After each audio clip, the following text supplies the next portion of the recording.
안녕하세요. 커피앤톡입니다. 오늘도 와주셔서 감사드리고요. 바로 사연 읽어보겠습니다. 저는 어릴 적 아무것도 모르는 24세 시집을 갔어요. 지금은 장성한 아들도 있지만 그때는 정말 아무것도 몰랐죠. 그래서 시댁에서 생활하면서 시부모님께 많은 것을 배웠어요. 살림부터 시작해서 저축하는 것까지. 시부모님은 천둥 벌거숭이 같았던 저에게 인생 선배님이셨어요. 어떻게 집안 경제를 꾸려가야 하는지 시부모님에게 속성으로 배웠는데 시부모님이 늘 하시는 말씀이 있었어요. 바로 돈은 벌어오는 것보다 새어나가지 않게 하는 것이 중요하다는 것이었어요. 아무리 100번 벌어봐 펑펑 쓰면 그게 모이겠니? 그러니까 버는 것보다 중요한 것은 모으는 것이야. 통장을 나눠서 사용하는 게 기본이고 항상 가계부를 적으면서 어디에서 필요 없는 돈이 새는지 잘 봐야 해. 그렇게 시부모님이 차근차근 가르쳐 주신 덕분에 저는 경제 생활을 잘 할 수 있게 되었어요. 시부모님은 기술 자영업을 이용해 돈을 차곡차곡 축적해온 분들이었어요. 그래서 경제 생활이 익숙하셨고 저를 잘 가르쳐 줄 수 있으셨던 것이었죠. 시아버지는 시할아버지 때부터 내려온 철공 기술로 부를 쌓으셨어요. 작은 철공소를 운영하고 계신데 오래된 곳이어서 단골 손님들도 많고 기술이 좋아 못 만드는 것이 없으셨어요. 시할아버지가 시아버지에게 기술을 가르쳐 주셔서 대대로 돈을 벌고 살 수 있게끔 만들어 주셨다고 해요. 시아버지는 8살 때부터 시할아버지의 철공소를 드나들어 60년 가까이 이 일을 해오신 것이었어요. 지금도 시제품이나 맞춤 제품을 만들려는 사람들이 많이 찾아오고 있고 어떤 때는 큰 기업에서도 시제품 의뢰를 한다고 했어요. 제가 결혼을 하기 전에 시아버지의 철공소 창고에 들렀다가 큰 오해를 한 일도 있었어요. 시아버지는 사람 셋이 서면 꽉 차는 작은 공간에 막걸리 한 병 사다 놓고 라디오를 틀어두고 일을 하고 계셨어요. 모르는 사람이 보면 그 모습은 소소한 일거리나 하는 중년을 넘은 아저씨의 모습으로밖에 안 보이는 것이었어요. 그렇게 좁은 곳에서 그렇게 대단한 기술들이 나오는 것이라고 누가 상상이나 해보았겠어요? 물론 창고 공간이라 더 좁은 것이고 철공소 공간은 따로 있었지만 그런 것을 알 리가 없는 저는 큰 오해를 하게 되었죠. 저는 시아버지가 돈도 없고 초라한 곳에서 철이나 구부리는 단손 노동을 하는 사람이라고 생각을 했거든요. 그때 시아버지가 며느리가 왔다는 이야기를 듣고 골목으로 나선 순간 소식을 들은 주변 가게 상인분들이 시아버지에게 부럽다는 듯이 한마디씩 던졌어요. 근처 상인분들이 모두 시아버지와 친하신 것인지 저를 보면서 왁자지껄하게 난리가 났어요. 아유, 내 딸 며느리 삼아달라고 그렇게 잘해줬는데 이제 가게 오기만 해봐. 알았지? 저런 부잣집에 시집가면 얼마나 좋을꼬. 아이 참 복 많은 아가씨네.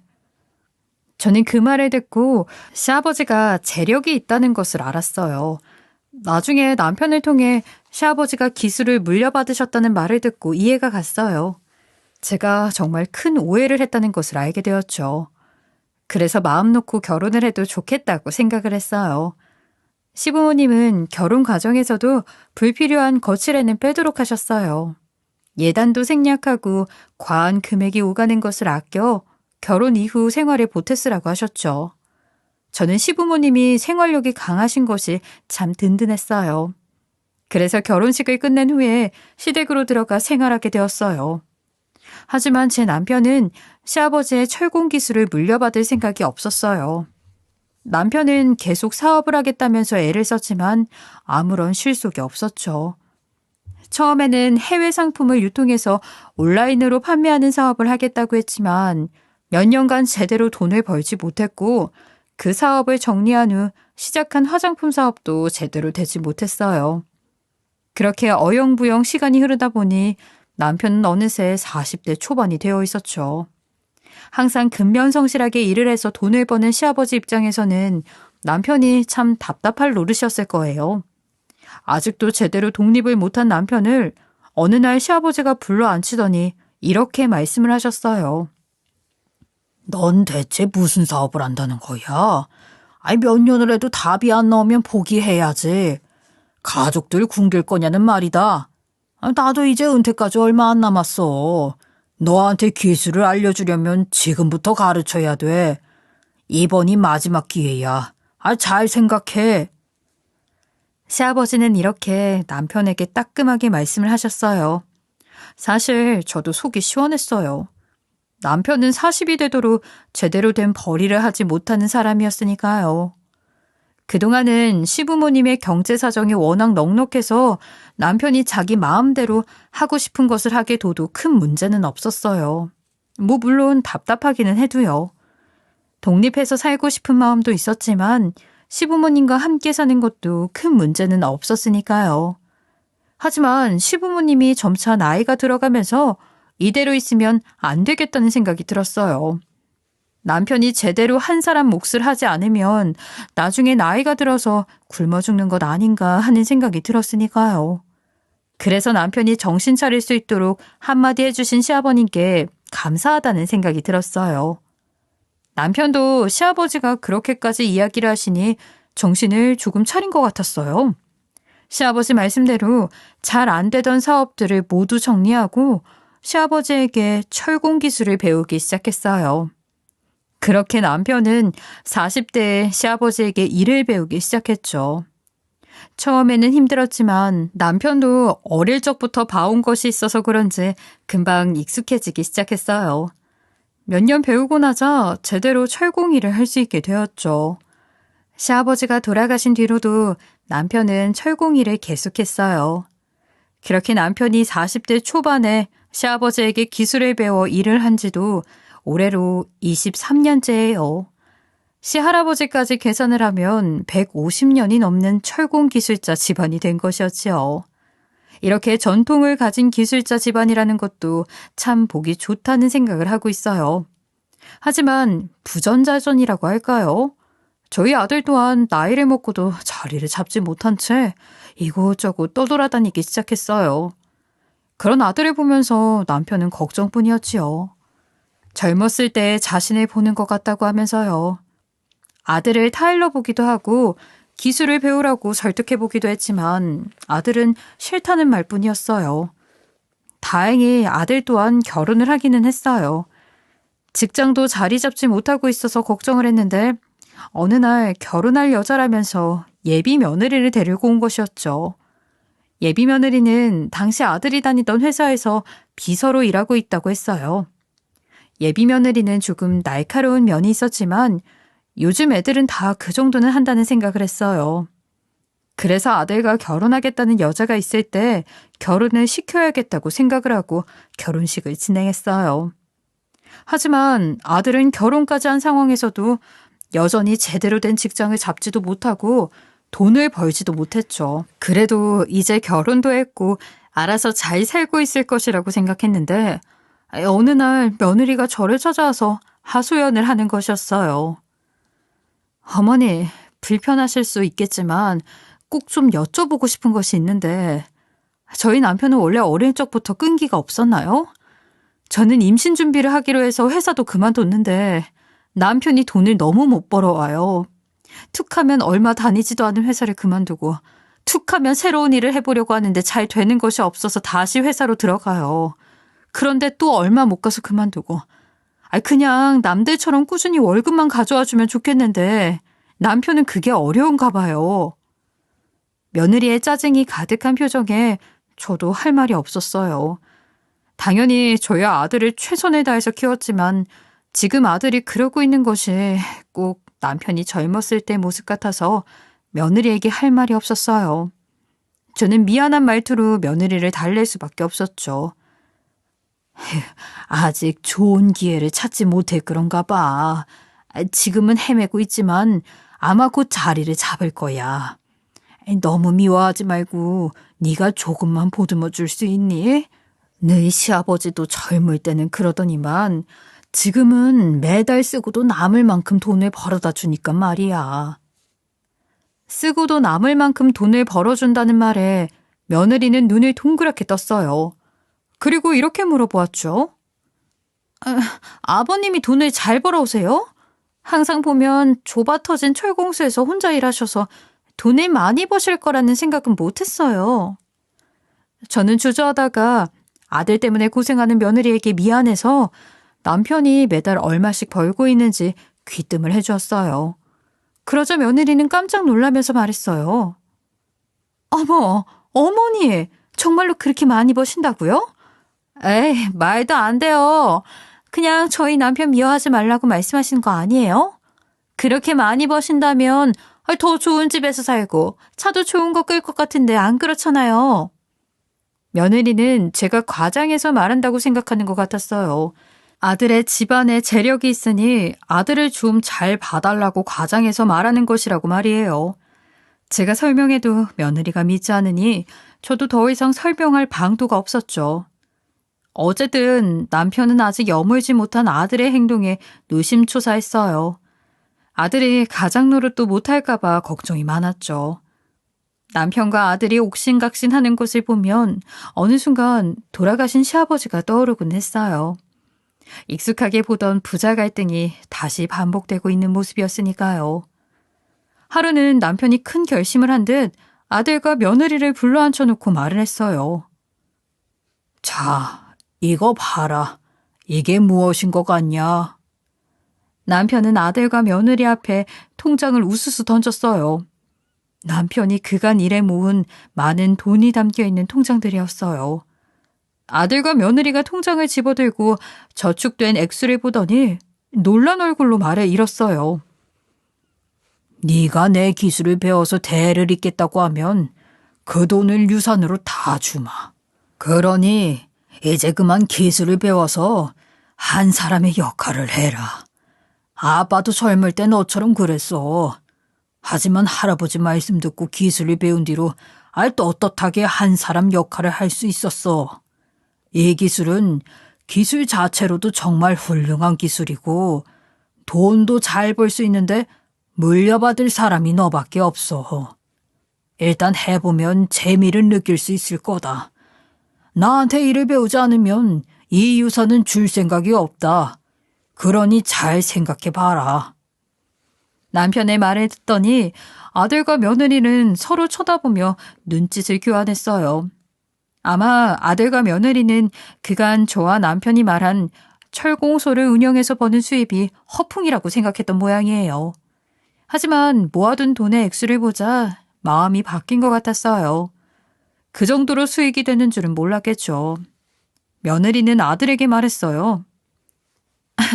여보, 당신 이번 회사도 마음에 안 든다고 했잖아요. 그러면 아버님 일을 한번 배워보는 건 어때요? 힘들게 하는 윗사람도 없고 혼자 잘하기만 하면 이렇게 돈을 많이 벌 수 있는 일이잖아요. 한번 해봐요. 네? 옆에서 며느리까지 합세해 설득을 하자 아들도 마음이 흔들리는 것 같았어요. 아들은 조금 망설이다가 남편에게 말했어요. 한번 배워볼게요. 언제부터 나가면 돼요? 아들의 그 말에 남편은 한박웃음을 지었어요. 하하하 웃으면서 남편은 아들의 어깨를 두드려 주었어요. 그래, 잘 생각했다. 드디어 네가 마음을 먹었구나. 너도 어릴 적부터 이 아빠가 일하는 모습을 봐왔으니 분명 잘할 거야. 좋아. 퇴사하고 나면 바로 철공소로 와라. 작업복을 하나 줄 테니 입고 오면 돼. 바로 일을 배우기 시작해라. 아들은 조금 쑥스러운 표정을 지었지만 아버지가 기뻐하는 모습을 보니 기분이 나쁘지는 않은 것 같았어요. 그렇게 아들은 다니던 직장을 퇴사하고 철공소로 일을 배우러 나오기 시작했어요. 아들이 작업복을 입고 철공소로 출근한 첫날 저도 그 모습을 보니 감개무량했어요. 남편은 저보다 더 감동해서 얼굴에서 웃음이 떠나질 않았어요. 그날 이후 남편은 애정의 채찍으로 아들을 교육시켰어요. 이전보다 더 긴 시간 일을 하면서 일도 하고 아들도 가르쳤어요. 아들은 조금씩 배워서 일도 거둘 수 있게 되었죠. 저도 부자가 열심히 함께 일하는 모습을 보는 것이 좋아서 종종 점심 도시락을 싸서 철공소로 가기도 했어요. 세 가족이 둘러앉아 밥을 먹으면서 함께 일 이야기도 하고 사는 이야기도 하는 시간이 참 행복했어요. 남편은 안 그래도 일하는 시간이 길었는데 아들을 교육시키느라 더 길어진 것이 걱정이 되었지만 아들이 어느 정도 손에 익고 나면 괜찮아질 것이라고 생각했죠. 그렇게 한참 남편이 아들에게 일을 알려주던 때였어요. 오후에 남편이 잔뜩 지친 얼굴로 돌아왔어요. 그날따라 남편의 얼굴빛이 거무튀튀하게 보일 정도로 안 좋은 거예요. 아들에게 대대로 이어내려온 철공소를 물려준다는 생각으로 교육을 시키고 있으니 신경 쓸 것이 많았던 것이었겠죠. 여름이라 날도 무덥고 그래서인지 살도 빠져서 더 힘들었을 것 같았어요. 남편은 힘들어서 잠깐 들어왔다면서 씻고 한숨 자고 다시 나가겠다고 했어요. 씻고 나온 남편에게 아들이 잘하고 있는지 물어보았어요. 오늘도 잘 가르쳐 줬어요? 아유, 어때요? 조금씩 잘 따라하고 있어요? 그러자 남편은 수건으로 머리를 연신 털면서 찌푸리고 말했어요. 에이, 아직도 멀었어. 그래도 열심히 하니까 곧 따라오겠지. 그러고서 남편은 잠을 자기 위해 방으로 들어갔어요. 그렇지만 잠깐 잔다던 남편은 그날 방에 들어간 후 다시는 깨어나지를 못했어요. 저는 설마 그날 남편과 나눈 대화가 우리의 마지막 대화가 될지는 몰랐어요. 충격 속에서 남편의 장례식이 치러졌죠. 저는 너무 갑작스럽게 남편이 떠나 슬픔을 주체할 수 없었어요. 제가 목 놓아 울자 아들은 울면서 저를 위로했어요. 저는 남편의 영정사진을 향해 울면서 절규했죠. 뭐가 그리 급해서 그렇게 떠났어요. 아이, 아들이 아직 남아있는데 다 알려주고 가면 되었잖아요. 나는 어떻게 하라고. 아이고, 여보. 그렇게 슬픔 속에서 남편을 떠나보냈어요. 저는 앞으로의 인생이 막막하게 느껴졌지만 사실 금전적으로는 불안하지는 않았어요. 남편이 남겨준 재산이 꽤 있으니까요. 그래도 배우자도 없이 남은 생을 살아갈 생각을 하니 눈물이 앞을 가렸죠. 아들은 장례식을 모두 끝마친 후 철공소 문을 잠시 닫고 다녀올 곳이 있다고 했어요. 저는 알겠다고 말했죠. 예전 같으면 어디에 가는지 모두 물어보았겠지만 지금은 그럴 경황이 없었어요. 저는 남편을 애도하면서 시간을 보냈죠. 그렇게 장례가 끝나고 며칠 뒤 기다렸다는 듯이 며느리가 찾아왔어요. 저는 며느리를 맞아드렸죠. 그런데 며느리는 남편을 떠나보낸 저를 위로하기보다 뭔가 할 말이 있는 것 같았어요. 무슨 일이냐고 물어보니 며느리는 눈을 크게 뜨고서 줄 것을 잊었냐는 듯한 표정으로 말했어요. 유산 이야기 하러 왔어요, 어머니. 이전에 저희한테 주기로 한 통장들 있잖아요. 아버님이 돌아가셨으니 유산 상속을 진행해야 하는 것 아닌가 해서요. 저는 며느리의 말을 듣고 그래, 유산 처리도 하기는 해야 할 일이라고 생각은 했죠. 그것을 장례식이 끝난 며칠 후에 처리하러 온 듯한 며느리의 행동이 조금 신경이 쓰였지만 말이에요. 어쨌든 저는 며느리의 말을 듣고 이렇게 대답했어요. 그래, 유산 이야기도 해야지. 하지만 그보다 지금은 걱정되는 게 아직 아들이 일을 제대로 못 배운 상황이야.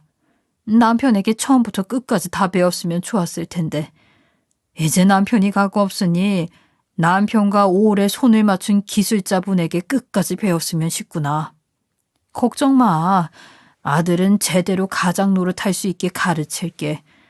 그러니까 유산 이야기도 천천히 하자꾸나. 그런데 제 이야기가 끝나자마자 며느리는 갑자기 돌변하더니 열을 올리면서 말을 했어요. 아니, 유산 이야기를 천천히 하자니요? 약속이 다르잖아요. 원하시는 대로 남편이 저 작은 철공소에서 일하게 허락해줬는데 왜 미루시는 거예요?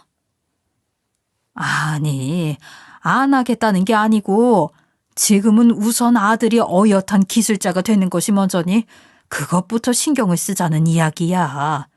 그리고 유산도 얼마를 어떻게 줄지 이야기를 해봐야 하고. 말 바꾸지 마세요. 우겨도 소용없어요. 다 녹음해뒀으니까. 분명히 유산 전부를 준다고 하셨잖아요. 빨리 주시라고요. 며느리는 완전히 다른 사람이 된 것처럼 험악한 얼굴로 제 목이라도 조를 기세로 무섭게 따지고 들었어요. 저는 너무나 깜짝 놀랐죠. 또 안 그래도 남편이 떠나서 마음이 심약해졌는데 며느리가 이렇게 딴 사람처럼 따지고 들자 정말 무서웠어요. 며느리가 저를 계속 윽박질러서는 저는 얼른 그 상황에서 벗어나고 싶었죠. 결국 약속한 대로 남편의 유산을 고스란히 물려주겠다고 다시 약속했어요. 좋아요. 이것도 다 녹음했으니 나중에 발뺌할 생각 마세요. 당장 내일부터 유산 상속 절차 시작할 테니까 그렇게 하시고요. 그렇게 며느리가 으름장을 놓고 돌아간 뒤 저는 어떻게 해야 할까 하다가 아들에게 연락을 해봤어요. 아들과 며느리에게 남편의 유산을 전부 물려주겠다고 한 적은 있지만 그건 대략적으로 말한 것이었고 당연히 제가 먹고 살 정도의 재산은 남겨둘 생각이었거든요. 하지만 며느리는 말 그대로 전부 물려달라며 물러나려고 하지 않았어요. 하지만 아들에게는 연락이 닿지 않았어요. 여러 번 전화를 해도 전화를 받지 않았죠. 어쩔 수 없이 저는 다음 날부터 며느리의 손에 이끌려 이곳 저곳에 가서 유산 상속 절차를 진행할 수밖에 없었어요. 남편이 직접 약속을 한 곳이고 제 앞으로 남은 유언장도 없었기 때문에 저는 속수무책이었어요. 그래도 유산을 물려주면 아들이 제 노후 정도는 책임져 주리라 생각을 했는데 지금 유산 상속을 받는 것이 아들인지 며느리인지도 알 수가 없었어요. 그보다도 얼마 전까지만 해도 사근사근하지는 않아도 그럭저럭 잘 지내던 며느리가 이렇게까지 저에게 못되게 구는 이유를 알 수가 없었죠. 어쨌든 저는 며느리에게 끌려다니며 유산 상속 절차를 마무리했어요. 며느리에게 돈을 전부 넘기고 나니 저에게 남은 것은 지금 살고 있는 집밖에 없었어요. 정 안 되면 이 집이라도 팔아서 살 수 있지 않을까 싶었어요. 하지만 저에게 마지막 남은 희망마저 며느리는 앗아가 버렸죠. 며느리는 며칠 뒤 다시 와서 지금 살고 있는 집까지 넘겨달라고 말했어요. 어머니, 확인해보니 이 집도 시아버지 명의로 되어 있던데요? 왜 말씀 안 하셨어요? 이것까지 물려주셔야죠. 그렇게 약속하신 거잖아요. 저는 살던 집까지 내놓으라는 며느리의 말에 아주 당황했어요. 이 집에서 쫓겨나면 저는 어디에서 살라는 걸까요? 저는 며느리에게 사정을 했어요. 아, 얘야, 나도 살 곳은 필요하지 않겠니? 처음에 보여줬던 전 재산은 이미 다 상속했으니 살 곳 정도는 지켜줬으면 좋겠다. 남편도 잃고 남은 건 이 집밖에 없는데 이것까지 앗아가면 나는 어떻게 살겠니? 내가 직접 아들한테 말 좀 해볼 수 있을까? 왜 그렇게 말씀을 하세요? 약속하신 걸 달라고 하는 것뿐인데 남편도 동의한 사실이에요. 내일 이 집도 상속 절차 밟을 테니 그렇게 하세요. 며느리는 냉랭하게 말하더니 가져온 서류에 강제로 서명을 하게 하고 가버렸어요. 저는 원하는 대로 유산을 줘도 며느리가 이러는 이유를 도통 알 수가 없었어요. 다음 날 이 집이 며느리에게 넘어가 쫓겨나는 것이 두려워 며느리에게 전화를 해서 다시 한번 사정을 했어요. 하지만 독한 며느리는 저를 어떻게든 오갈 데 없이 만들려는 것인지 제 말을 들은 척도 하지 않았어요. 그래도 제가 계속 사정을 하자 며느리는 이렇게 심한 말로 비웃으며 전화를 끊었어요. 어머니, 갈 데가 없으시구나. 그럼 그지 같은 철공소나 가보시던가요. 아버님이 타고 다니던 똥차도 그 안에 넣어뒀으니 한 며칠은 거기서 주무시면 되겠네요. 얼른 어머니도 아버지 따라가셔야죠. 살려고 너무 용쓰지 마세요. 이런 말까지 들으니 며느리는 이전에 제가 알던 사람이 전혀 아닌 것 같았어요. 저는 몸을 뉘을 곳조차 없다는 게 믿을 수가 없었어요. 저의 보호자이자 동반자였던 남편이 없어지고 나서 이렇게 힘없이 모든 것을 빼앗긴다는 것은 정말 슬펐고요. 며느리 말로는 내일 폐기물 처리 업체가 와서 짐을 모두 뺄 것이라고 했어요.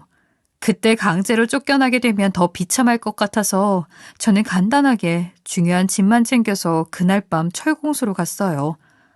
아들은 아직도 연락이 안 되는 상태였기 때문에 아들과 연락만 닿으면 어떻게든 잠잘 곳은 얻을 수 있지 않을까 했어요.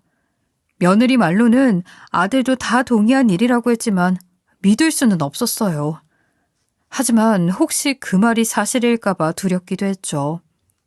며느리의 말이 사실이라면 아들이 저에게 이러는 것이 야속해서 마음이 너무 아팠어요. 하지만 그렇게 믿고 싶지 않아서 아들에게 연락이 닿기 전까지 아들 생각은 되도록 하지 말자고 생각을 했어요. 철공소에 도착해서 어두운 철공소 문을 열자 오랜만에 철공소에 들어온 기분이 들었어요. 항상 남편과 아들이 있었던 철공소였죠. 저는 거기 도착해서야 눈물이 펑펑 났어요. 남편이 떠난 것도 슬프고 제 처지가 너무 비참해서 눈물이 났죠. 그런데 동시에 그런 생각도 들었어요. 며느리에게 며칠째 제대로 당했지만 며느리 말대로 남편을 따라서 이렇게 죽었다가는 며느리만 좋은 일 시키겠구나 싶었어요. 100년이 넘은 철공소 안에 들어와 보니 이곳이 내 집이나 다름없구나 싶었고 며느리 말과 달리 악착같이 살아야겠다 싶었죠. 철공소 안에는 며느리 말대로 오래된 남편의 차가 버려져 있었어요. 오래 타고 다녀서 정말 낡았기 때문에 팔 수는 없고 폐차를 할 수준이었죠. 남편의 차는 돈이 안 되겠다 싶었던 것인지 며느리는 차를 철공소에 버리고 간 것이었어요. 철공소를 찬찬히 둘러본 뒤 남편 차 문을 열고 들어갔어요.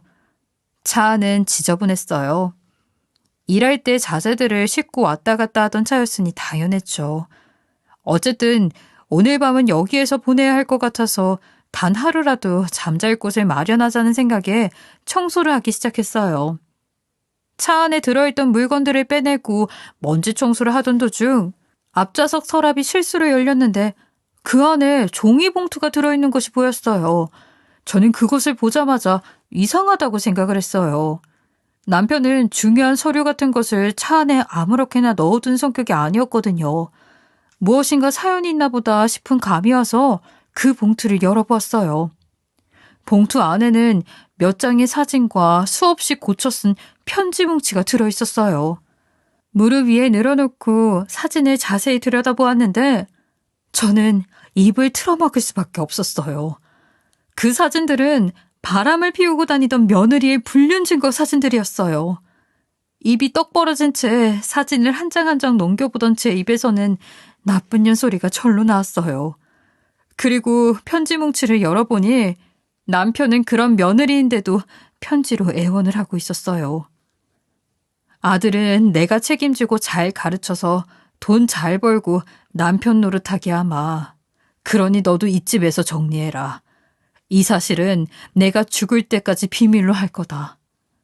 저는 뒤통수를 제대로 맞은 듯한 충격이었어요. 아들과 직접 이야기를 한 적도 없이 유산 상속을 이렇게 빨리 진행하는 것이 영 이상했는데 이것은 모두 돈만 갖고 아들을 버리려는 며느리의 계략이 분명했어요. 이것을 알게 되고 나자 저는 아들에게 빠르게 연락을 해봐야겠다는 생각이 들었어요. 지금까지도 연락이 안 되는 아들이 며느리와 한패라고만 생각을 했는데 그것이 아니라는 것이 확실해졌거든요. 빨리 아들과 직접 대화를 해봐야 한다는 생각밖에 나지 않아서 저는 그 늦은 시간에 미친 사람처럼 아들네 친구 집에 찾아갔어요. 아들의 중마고우 친구는 밤 늦은 시간에 제가 찾아가자 놀란 것 같았지만 제 모습을 보고 무슨 일이 생겼구나 직감을 한 것 같았어요. 저는 아들 친구에게 어떻게든 아들에게 연락을 해볼 수 없는지 물어보았어요. 지금까지의 사정을 이야기하면서요. 이렇게 기구한 집안 사정을 이야기하는 것이 부끄럽기도 했지만 지금은 그런 것을 따질 상황이 아니었어요. 제 이야기가 끝나자 오히려 아들의 친구는 깜짝 놀라면서 저에게 이야기를 했어요. 아유, 어머님 아들은 지금 해외로 기술 교류를 하러 가 있잖아요. 모르셨어요? 그래도 핸드폰은 들고 갔을 건데 연락이 안 되셨어요? 저는 아들이 해외에 나갔다는 것이 금시초문이라 눈을 동그랗게 떴어요. 그랬더니 아들 친구는 다행히 자기가 아들의 해외 번호를 알고 있다면서 연락을 취해 주었어요. 처음에는 여전히 통화가 되지 않았지만 몇 시간 뒤 새벽 무렵이 되어서야 아들과 연락이 닿았어요. 시차가 있어서 연락이 늦었다면서요. 알고 보니 아들은 해외용 핸드폰을 빌려서 외국에 나가 있었다고 했어요. 아들도 오히려 놀란 목소리로 저에게 질문을 했어요. 엄마, 아빠가 이전에 말씀하셨을 줄 알고 따로 말씀 안 드렸어요. 아빠가 오래전에 같이 일하시던 분이 여기에서 철공소 일을 하시는데 오랜만에 얼굴 보고 기술 교류도 할 겸 저랑 아빠랑 같이 오기로 했었거든요. 그런데 취소할 수 없어서 저 혼자 왔어요. 새벽에 출발하느라 아내에게 엄마 잘 부탁한다고 저 외국 나갔다 온다고 전해달라고 하고 나왔어요. 그런데 못 들으신 거예요? 이런 상황이었으니 아무리 아들에게 연락을 해도 연락이 닿지 않고 며느리한테만 연락이 가능했던 것이었어요. 며느리와 한패인 줄 알았는데 저에게 따뜻하게 말을 거는 아들의 목소리를 듣자 저는 또 눈물이 펑펑 나왔어요. 걱정하는 아들에게 저는 그간 며느리가 한 일들을 이야기했어요. 아들은 충격을 받았고 믿을 수 없다는 반응이었죠. 저도 믿을 수 없는 상황이라면서 영상통화로 아들에게 며느리의 불륜 증거 사진과 남편의 편지를 보여주었어요. 아들은 그 모든 것을 보고 듣고 충격에 휩싸여 아무 말도 못했어요. 외국에 잠시 나가 있는 동안 설마 이런 일이 벌어질 줄은 상상도 못했을 테니까요.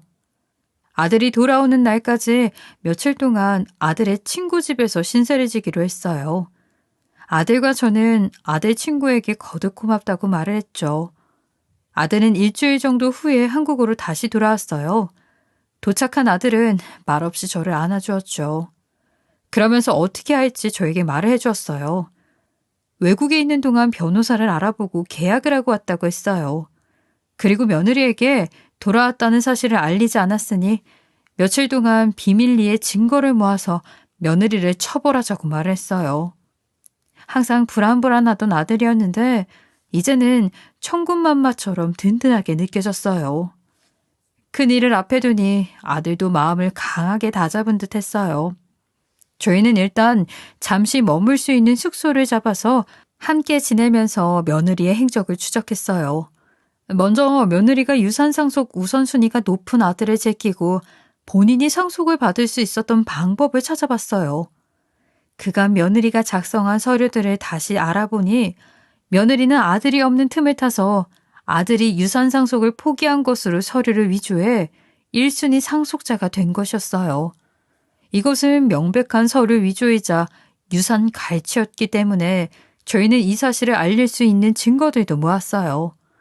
그동안 며느리는 살판이 났는지 더 활개를 치면서 돌아다니고 있었어요. 갈취한 유산을 마음대로 펑펑 써가면서 말이에요. 저희는 불륜 사실을 더 확실히 하기 위해 하루는 며느리의 뒤를 쫓았어요. 며느리가 집에서 나오는데 온몸에 명품을 휘감은 것이 이전에 알던 사람이라고는 상상도 할 수가 없었죠. 어머, 자기 왔어? 가자. 오늘 오마카세 예약했잖아. 저녁 먹고 나서는 알지? 집 앞에는 외제차 한 대가 서 있었는데 며느리는 그 안에 타고 있는 남자에게 경박하게 아양을 떨었어요. 어이가 없어서 헛웃음이 나왔죠. 정말 전에 알던 사람이 아니었어요. 저렇게 천박하고 가벼운 사람이었다니. 그동안 어떻게 참고 살았나 싶을 정도였어요. 외제차를 따라가 보니 저녁을 먹고 나온 며느리와 그 남자는 둘이서 팔짱을 끼고 호텔로 들어갔어요. 저와 아들은 그 장면을 모두 사진과 영상으로 남겼어요. 전부 충격적인 장면이었기 때문에 저희는 서로를 다독거리며 숙소로 돌아가 다음을 준비했어요. 먼저 아들은 며느리 몰래 이혼 소송을 제기했어요. 그리고 며느리에게 소장이 날아가기 전에 며느리에게 찾아가기로 했죠. 며칠 후 저희는 예고 없이 며느리가 살고 있는 집으로 쳐들어갔어요. 며느리는 또 약속을 잡고 나갈 예정이었는지 명품 옷을 휘감고 화장을 하고 있다가 저희를 보더니 펄쩍 뛸 정도로 놀랐어요. 그러더니 말까지 더듬으면서 이렇게 말을 했어요. 당신이 왜 여기 있는 거야? 아직 들어올 때 아니잖아. 어떻게 된 거야? 좀 일찍 들어왔어.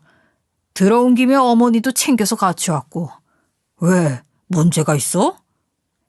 며느리는 뻔뻔하게도 처음에는 당황하더니 이내 웃으면서 아무 일도 없었다는 듯이 말했어요. 아니, 그냥 놀라서 그랬지. 왔어? 피곤했지? 밥은 먹었어? 어머니는요? 식사하셨어요? 저희는 그 모습을 보고 기가 찼어요. 저에게 한 짓이 있는데도 며느리는 아들 앞에서 뻔뻔하게 굴었죠. 제가 팔짱에 낀 채 노려보고 있자 며느리는 상황 파악을 한 것 같았어요.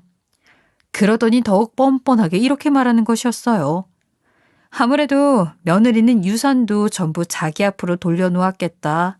모든 것이 끝났으니 우리에게 어떻게 보이든 상관이 없다고 생각하는 것 같았어요. 어머, 분위기가 왜 이래요?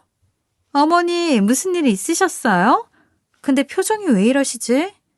당신은 왜 그래? 무슨 일 있어? 아들은 뻔뻔한 며느리를 매섭게 노려보았어요. 그리고 며느리의 얼굴 앞에 불륜 증거 사진을 던져 보였어요.